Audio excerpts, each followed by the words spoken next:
دا اغزن سیم ناول دریمه برخه. سهار دفتر ته لاړم. د مریم ایمیل نه ورغلی. ورځ تېره شوه.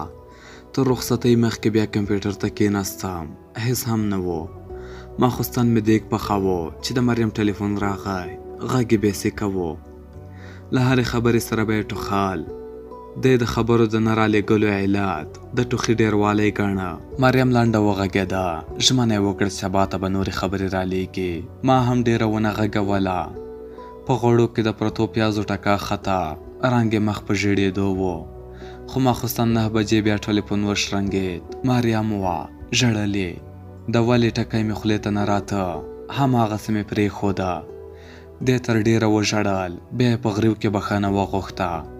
رایاده یې کړه چې د زړه د تشولو لپاره بل څوک نه لري. مریم یوه خبره کوله. ویل چې د کوچني ورور په وینو لړلی غوږ یې له ذهنه نه وځي. غلی وم. کیسه نه وه رامعلومه. هېڅ مې هم نه شو ویلی.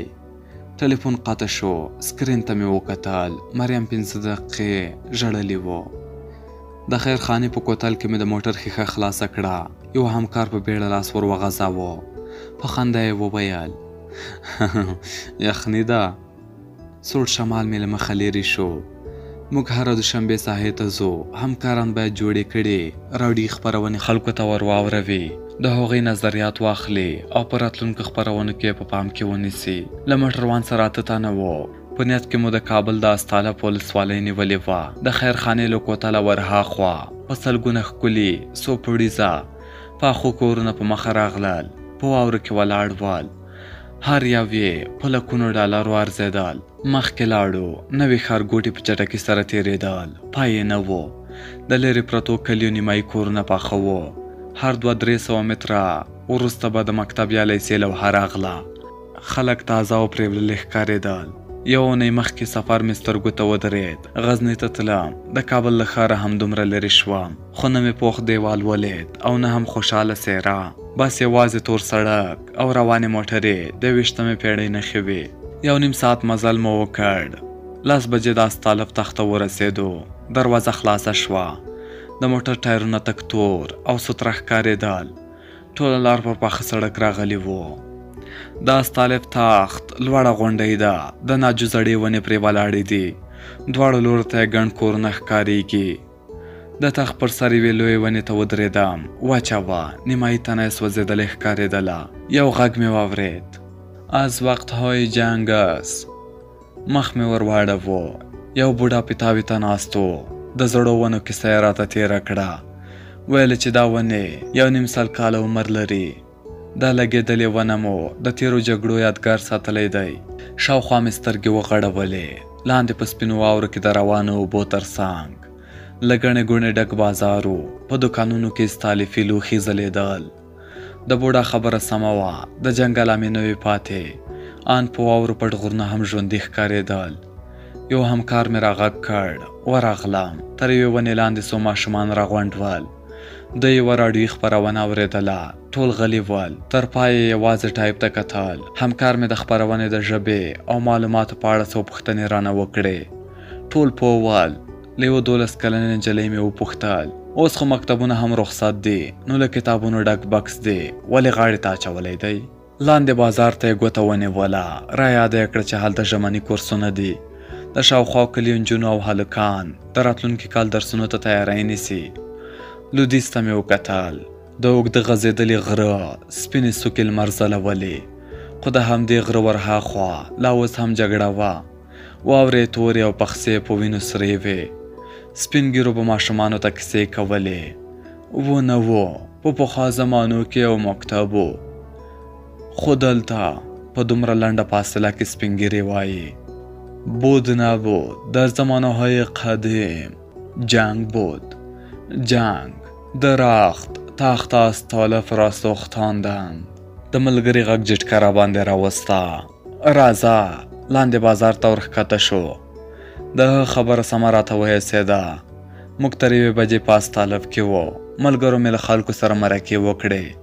د خپرونو په اړه د دوی نظریات واخیستل. 3 بجې دفتر ته راورسېدو. وار له واره مې ایمیل وکوت. د مریم خبرې مې په فلاش کې راواخیستې. تیاره ماښام په کور کې وم.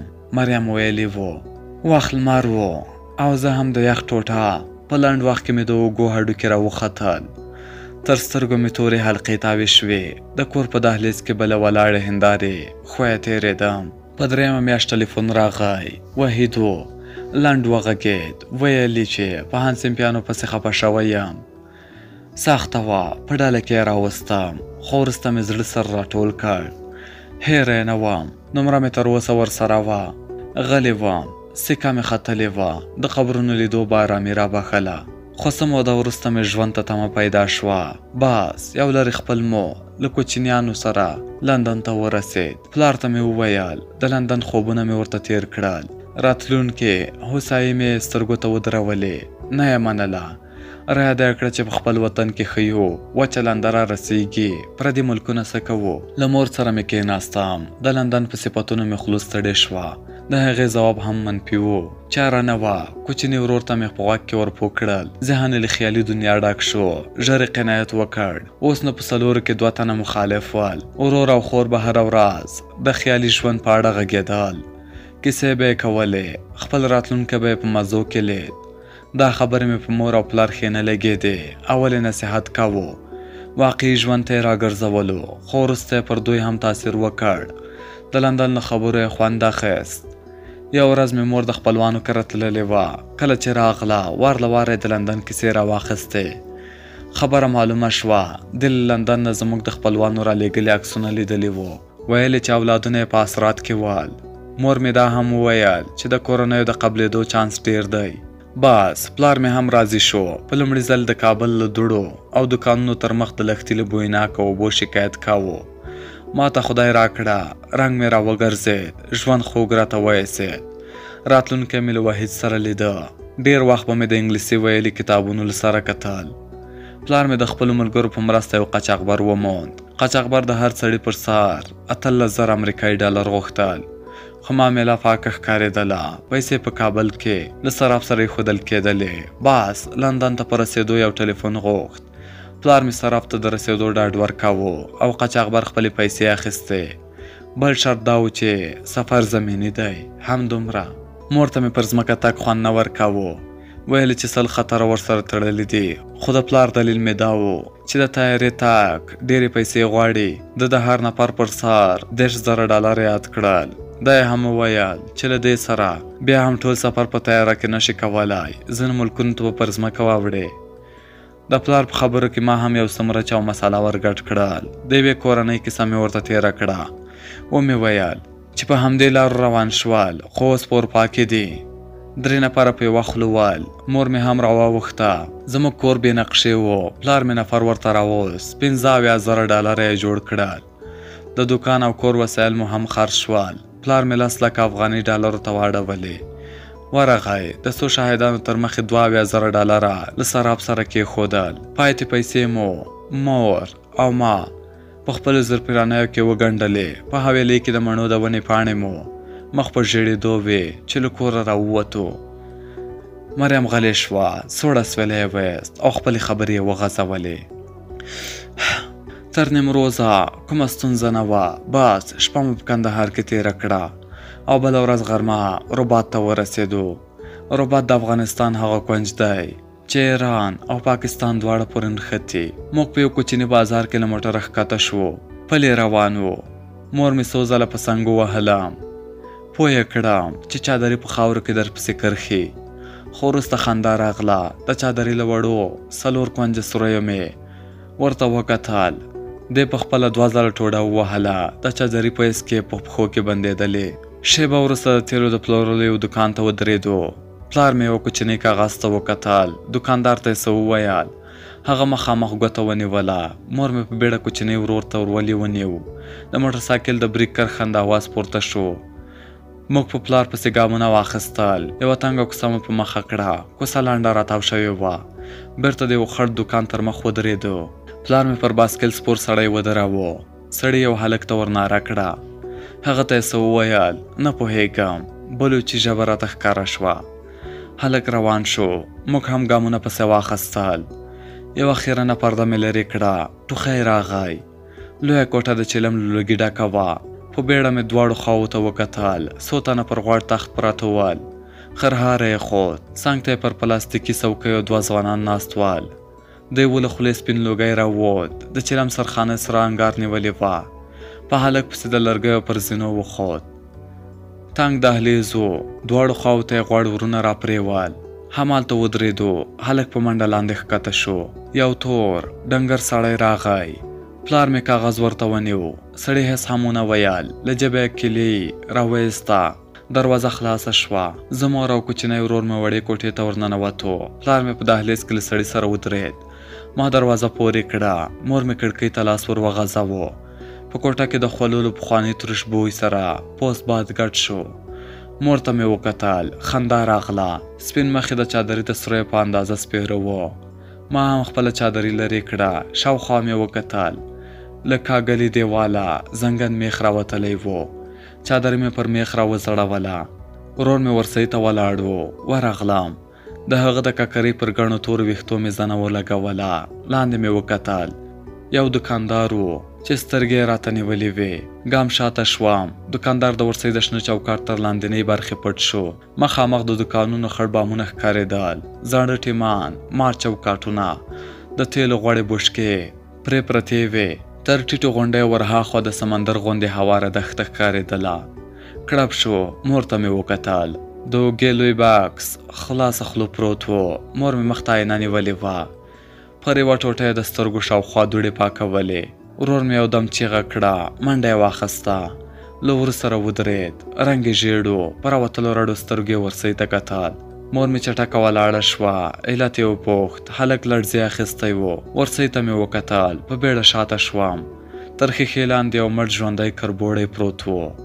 پلار مې له ډکې پلاستیکي خلطې سره کوټې ته راغی. کربوړي ته یې لاس ور وغځاوه او د تشناب له کاغذ سره یې یو ځای د ورسۍ تر خلاصې پلې لاندې وغورځاوه. پلار مې پر هواره خیرنو توشکه کېناست. خلطه یې خلاصه کړه. شېبه وروسته د ټولو ژامې خوځېدلې. کیک مو له پپسي سره وخوړ. خوند یې نه راکوه. خو پلار مې ویل چې د هوټل تر خوراکه پاک دی. له ډوډۍ وروسته اوږد وغځېدو. ستړي و. ورور ته مې مخ ور واړاوه. لا یې د کربوړي ځای ته کتل. د توشکو له سوړ بوی سره د تیلو غوړ بوی هم ګډ و. له پلاره مې وپوښتل. ابا دلته د تیلو دکانونه ډیر دي ولې؟ ویې ویل تر پولې ورهاخوا د ایران زاهدان دی. تیل په بوشکو کې قاچاقي راوړي. پلار مې غلی شو. ورو مې وکتل. له خپل سپین لستوڼي یې توره غټه سپږه راواخیسته. ولاړ شو او لاس تر کړکۍ ویست. ما ته یې وکتل. ویې خندل. بیرته پر خپل ځای پرېوت. ورې وویل خارج ته تګ دا کیسې لري. مور مې ورته وکتل. نه وه پوه شوې. ټلیفون راغی. خبرې مې ودرولې. مریم وه. د خبرو د رسېدو ډاډ یې غوښت. ور یاده مې کړه چې کمپیوټر ته ناست یم. بخښنه یې وغوښته. ویې ویل چې ساعت وروسته به ټلیفون وکړي. بیرته مې د کمپیوټر کیبورډ ته لاس ور وغځاوه. مریم ویلي وه. ماښام د کوټې دروازه وټکېده. پلار مې دهلیز ته ور ووت. پاو وروسته بیرته راغی. ویې ویل چې سبا ورځ هم همدلته یو. ورور ته مې غوسه ورغله. خو مور مې له خدایه خیر غوښت. د شپې تر ډېره خوب نه راته. ورور مې له پلار سره ویده و. نه ارامه ښکارېده. نه پوهېدم سپږې وې که ورږې. زه یې هم وخوړله. د کمپلې د بوی له لاسه مې مخ نه شو پټولی. سبا تر غرمې کړکۍ ته نږدې ولاړه وم. بازار ته مې کتل. په پټکۍ او خولۍ کې به یو نیم سرتور سرهام تیر شول. پسې اوبه مې کتل. سرتور کسان پاک ښکارېدل. رنګونه یې هم ښه ول. ډېر یې پر موټ برابر پتلونونه اغوستي وو. داسې راته وایسېدل لکه له ایرانه یې چې راړولې وي. دروازه خلاصه شوه. پلار او ورور مې ویل. دوی 2 پلاستیکي خلطې پر غولي کېښودې. مور مې پر پښتون کې نظر ورته وکتل. پلار مې ور یاده کړه چې په یوه خلطه کې حجابونه دي. دوهمه خلطه یې راواخیسته او تشناب ته ننوت. ورور مې په خوند وویل له نږدې غونډیو تودې اوبه راوځي. په خبره یې ونه پوهېدم. ورور مې وویل بازار ته نږدې غونډۍ ده چینې لري. ما په خپل لاس ورته ونیو. تودې اوبه راتویېدلې. د مور غږ مې واورېد. دا څنګه اغوستل کېږي؟ ورور مې ور وکتل. توره اوږده ټوټه یې پر زنګنو پرته وه. ودرېدم. ټوټه مې په ځان پورې ونیوله. بیډیو ته رسېده. ومې ویل اسانه دی. باس د ټیکري غوندې ځان پکې پټ کړه. د پلار غږ مې واورېد. څنګه ده؟ ور مې کتل. د تور پتلون له پاسه یې سپینې خنقاغ اغوستی و. دا لومړی ځل و چې ما په ملکي دریشي کې لید. مور مې ولاړه شوه. د آباده یې خنقاغ غاړه یې سمه کړه. ورې وویل له کومه دې کړل؟ پلار مې کوچني ورور ته اشاره وکړه. هغه تشناب ته ننوت. ویې ویل سرحد دی، په دوکانونو کې هر څه پیدا کېږي. کور مې سترګو ته ودرېد. تلویزیون ته نږدې د ابا پخوانی عکس ولاړ و. عسکري دریشي یې کړې وه. په مخ کې یوه ګونځه هم نه ښکارېده، خو اوس هم ښکلی راته وایسېد. په پتلانه کې ځوان معلومېده. ورور مې راغی. په کاوبای پتلون کې ښکلی ښکارېده. پلار مې د خنقاق له پاسه کورتۍ واغوسته. ویې ویل سفر مو ماښام ته شو. د مریم خبرې مې ودرولې. بخارۍ ته ورنږدې شوم. مړه وه. دروازه مې خلاصه کړه. لرګي پرانه وسوځېدلې. ورپو مې کړل. غوټۍ یې مې سترګو ته راغلې. بخارۍ مې په خپل حال پرېښوده. لاړم. تلویزیون مې ولګاوه او کمپله مې پر پښو راکش کړه. د کار وړ پروګرام مې ونه موند، یا به زما په ذوق نه برابر. باز تلویزیون مې بیرته مړ کړ. د ټلیفون چونګا شوه. ولاړ شوم. د ټلیفون چارجر مې په ساکټ کې بند کړ. بیرته په کمپله کې پرېوتم. د بخارۍ په نل کې د باد د تاوېدو غږ راته. ټلیفون راغی. له کمپلې سره ور وښویېدم. مریم وه. ساکټ ته نږدې ستونی ستغه اوږد وغځېدم. ملا مې سړه ولګېده. تر غالۍ لاندې سیمټ و. مریم خوشحاله ښکارېدله، خو تر اوسه یې لا په خبرو کې ټوخی ګډ و. د خوشحالۍ علت مې وپوښت. را یاد یې کړه چې له 2 میاشتو وروسته یو پښتون ولید. په خبرو کې ور ولوېدم. څنګه دې وپېژانده؟ مریم سړه ساه واخیسته. نه پوهېږم. لوسي مې څنګ ته ولاړه وه. سیرو مې تاړه. له دهلیزه د وطن د خاورې بوی راغی. له لوسي مې هیله وکړه چې دهلیز وګوري. د سر په ښورولو یې پوه کړم چې د سیروم له تړلو وروسته به احوال ورته راوړم. زما شک سم وخوت. یو چا په ټلیفون کې پښتو ویله. په بیړه ولاړه شوم. د سیروم ستن مې له لاسه وخته. لوسي تر مټ ونیولم. چیغه مې کړه پښتون دی. لوسي په حیرانۍ راته کتل. له هغې مې وغوښتل چې دهلیز وګوري. همداسې وشول. یو په ونه لوړ سړی کوټې ته راغی. تر 500 اوښتی و. په څېره کې حیراني نه ښکارېدله. سړی مې تر سر ودرېد. زما پر ککره لاس کېښود. پر شونډې خوږه مسکا پرته وه. پوه شوم لوسي په منډه پوه کړی و. دی لنډ وغږېد. ویل چې پکتیاوال دی، خو اوس په امریکا کې اوسي. دی له خپلې ایټالوۍ مېرمنې سره په چکر راغلی و. د سیل په وخت کې د مېرمنې پښه اوښتې وه. تر دې کوم بل نږدې روغتون یې نه و موندلی. له ما نه یې کومه پوښتنه ونه کړه. سړی یوه شېبه راسره کېناست. وروسته ټلیفون ورته راغی. له خبرو یې پوه شوم چې مېرمنې ورته ماتله ده. مریم وټوخل. غلې شوه. یو دم یې وخندل. ښه کیسه دې څنګه کړه؟ ومې ویل اورم یې. د کار خبرې ترې راخلم. ویې خندل. د کار خبرې؟ پوه شوم ښه خبره مې نه وه کړې. ومې ویل هدف مې دا نه و. ته خو پوهېږې ادبیات دې لوستې، لیکنه چاڼ غواړي. ویې خندل. ټوکه وه. زړه مې خپل ځای ته راغی. ویې ویل کومه پوښتنه لرې؟ نه. په خندا یې وویل خو زه یوه پوښتنه کوم. وایه. هر څه په پښتو درته ووایم که نه؟ ایراني، پارسي او انګلیسي هم پکې ګډه کړم. خندا راغله. پوه نه شوم. ویې ویل ګوره په لاره کې له ګڼو خلکو سره مخامخ شوم. ځینو یې پارسي ویله، یو شمېر په انګلیسي پوهېدل. داسې خلک هم وو چې په ناشنا ژبو یې خبرې کولې. د هغوی ډېرې خبرې مې په یاد دي. اوس دې نو خپله خوښه. د دوی خبرې هم په پښتو درته ووایم که نه په اصلي ژبه یې غواړې؟ فکر مې وکړ. پښتو ښه راته ښکاره شوه. 2 علته وو. لومړی که مې د مریم په خبرو کې نورې ژبې راخیستې وای، مجبور وم چې پښتو معنا هم ورسره ولیکم. دوهم دا چې لیکنه بې خونده راتله. ځکه مې وویل نه، هر څوک چې په هر ژبه غږېدلی دي ما ته یې په پښتو ووایه. ویې خندل. سمه ده. ښه کومه بله پوښتنه؟ نه. لوسي راته ولاړه ده. وایي چې خیرانه شوې، حمام تیار دی. ټلیفون قطع شو. و چې په ناشنا ژبو یې خبرې کولې. د هغوی ډېرې خبرې مې په یاد دي. اوس دې نو خپله خوښه. د دوی خبرې هم په پښتو درته ووایم که نه په اصلي ژبه یې غواړې؟ فکر مې وکړ. پښتو ښه راته ښکاره شوه. 2 علته وو. لومړی که مې د مریم په خبرو کې نورې ژبې راخیستې وای، مجبور وم چې پښتو معنا هم ورسره ولیکم. دوهم دا چې لیکنه بې خونده راتله، ځکه مې وویل نه، هر څوک چې په هر ژبه غږېدلی دی ما ته یې په پښتو ووایه. ویې خندل. سمه ده. ښه کومه بله پوښتنه؟ نه، لوسی راته ولاړه ده، وایي چې خیرنه شوې، حمام تیار دی. ټلیفون قطع شو.